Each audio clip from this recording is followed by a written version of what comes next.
Good evening, ladies and gentlemen, and welcome to the next installment of the Wally Peg Leg Show. Tonight I have three very special guests with me that are going to help us understand how much fun this is going to be at RAGBRAI this year and how you can get involved if you're not already. Today I have Peg Frazier with me. She's actually in charge of all the dancing that's going to be happening here on that night.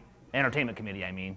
She's really here to tell us about housing and how much fun that's been in her experiences here on RAGBRAI. Next I have Katie Colony. She's here with us as the head guru of volunteers, and she's going to be here to twist our arms and make sure we have as much fun as possible with that. And finally, Dawn Newbill's here to take care of all the information we need when it comes to RAGBRAI. So stay tuned, and we hope you have a good time here. First, I'm going to start with Peg. Now, you have years and years of experience hosting RAGBRAI, and I got to tell you, I'm a little skittish wanting somebody in my backyard, using my bathrooms, messing things up. How true and accurate is that, Peg? You know, RAGBRAI people are fabulous people to host. They're fabulous people to host. In 2001, I had an opportunity to host the Chicago Urban Bicycle Society, which is over 115 people in the club. And it was absolutely wonderful. The community came together, our cul-de-sac, we had a wonderful dinner. They were just as good could be. And really, the next day when they left, you could not really even tell they'd been there. What do you mean? They mow your yard or something like that? Well, you could say that. They at least dampened down the grass with all of their tents. Okay.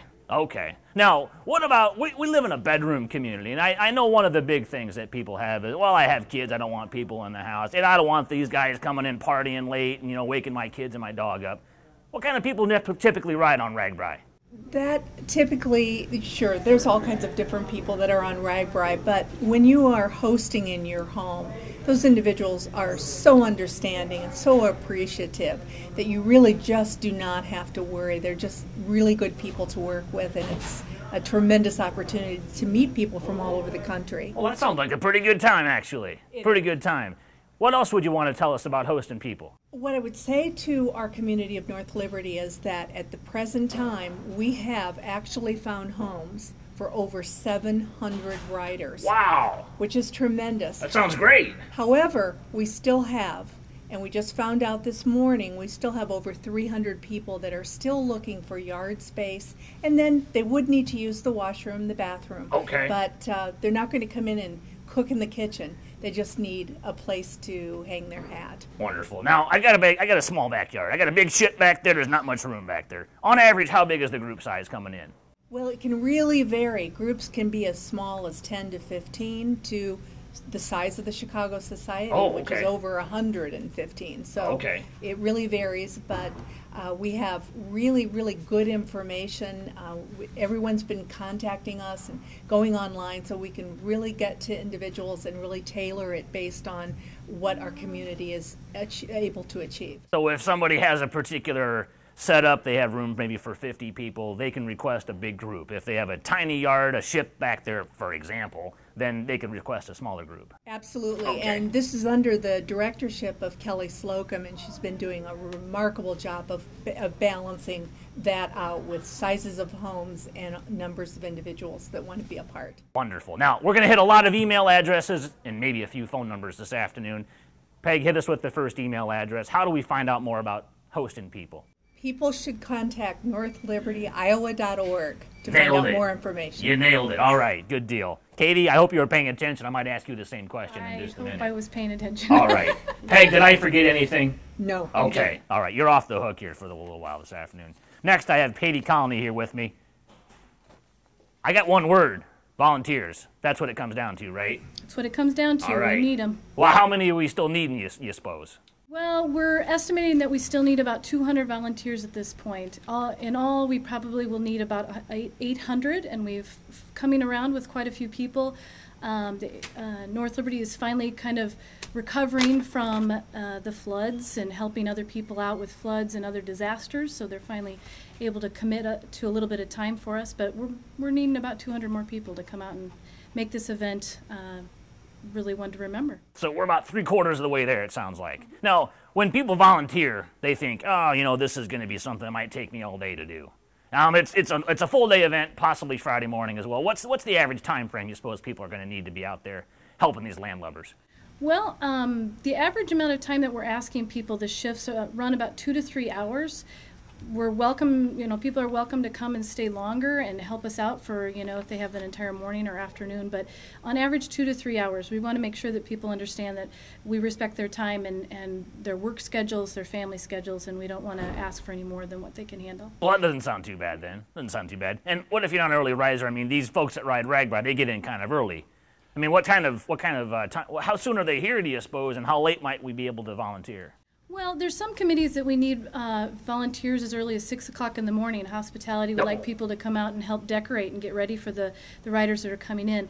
We don't probably expect the majority of riders to start rolling in until maybe 9 or 10 in the morning.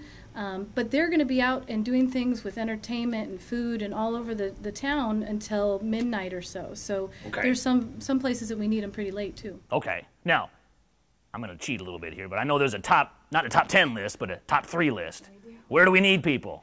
Our number one need right now is for showers and sanitations, which actually is more like keep North Liberty beautiful. We're all pretty proud of this town, and we want to make sure that it stays tip-top. So that's our number one. Our second one is campgrounds area as well as hospitality. We need people to come out and just let the people that are all over the country come in with RAGBRAI that, we want to welcome them and we're happy that they're here. Okay. Now, I got to tell you, when you say cleaning up showers and sanitation, I'm not going to be emptying porta potties, am I? No. Okay. No, not at all. What's that entail? What's keep North Liberty beautiful mean?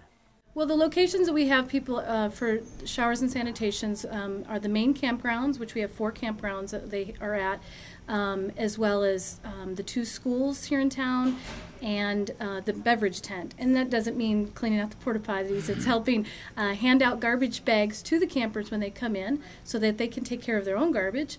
And then emptying trash liners and can liners, and then helping to rent out towels at some of the shower locations, refilling the toilet paper rolls and some of the porta potties. So it's not real dirty work. It's just we need to help keep things picked up. Now, I heard you say renting out towels. Do I have to bring my own towels to this thing and give them out to people, and will they give them back, or how's that going to work? No, I honestly don't know the details of it, but the shower people, we have a couple different locations where there's showers, and we just need people to be there to take the money to rent out the towels that will be provided. Okay. Just man the showers, basically. Wonderful. Now, I know this is all going to end on Thursday night, right? But there's got to be something left to do on Friday morning. Absolutely. 20,000 people bring in a lot of activity. So we're also asking and needing people to come help clean and get back North Liberty back to its beautiful state again. So we're meeting at Penn Meadows Park at 9 o'clock in the morning. And anybody and everybody's welcome. We'd love to fill up our shift list so we know who's coming, but anybody and everybody, even with kids, can come and help pick up garbage and get it back tip-top again. Sounds all right. The last thing I was going to ask you about is hospitality. I mean, we have heard about housing, we've heard about showers. What's hospitality mean exactly? Well, the hospitality group, we need people to be out there and just welcome the riders and welcome their groups, and then as well say farewell to them on Friday morning. So we've got a couple different shifts. The first shift, like I said, is at 6 o'clock in the morning on Thursday. And those people that early will be helping to decorate and really welcome people into town on Penn Street where the riders are coming in at. And then we've got a couple other shifts for people to come out and dress up in their pirate gear, bring their kids out, wave and say hello and welcome the riders into town. Same thing Friday morning, and actually say farewell. Thanks for being our guests, and come again. Wonderful. So 2 words people should get used to saying is ahoy mateys. Ahoy mateys. Thursday. All right. Katie, did we leave anything else out? I think we got